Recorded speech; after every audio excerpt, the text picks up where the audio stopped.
Ligang din ako mamaya. Ayan.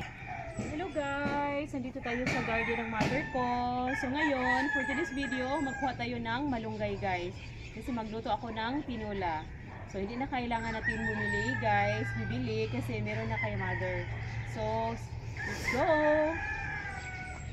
Ayan guys, kuha tayo dito ng malunggay. Kakaunti lang naman guys. Maraming malunggay si mother. Ayan, kuha tayo. Lagyan natin yung isda guys. So, hindi na natin kailangan dito pa dun sa market kasi nandito na. Ayan.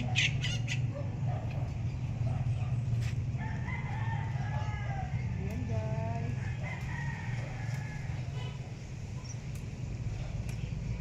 Ayan no. Tapos kuha tayo ng chili guys. Kaunti.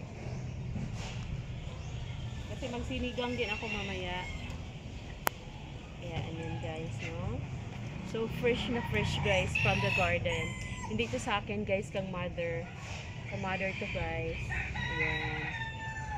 Kuha tayo ng kakuha pa, tanglad. Ito yung tanglad guys. Para kumpleto na guys. Ayan. Tanglad guys, sa Bisaya pa guys, no? So, kumpleto na guys. Pwede na to pang tinola guys. So, wala na tayong hilingin pa. Ito na po yun. So, from the farm to the table. Ayan, luluto tayo ng ano mamaya, tinola. Tinolang isda guys. So, thank you guys sa nag-comments na ko guys, no? I overwhelmed you ko guys sa nag-comments na ko. Don't worry guys, kung mag-comment mo sa akong channel, right after, hindi lang kung magka-busy guys, maka-reply ako kagad. Thank you guys. Love you all and God bless.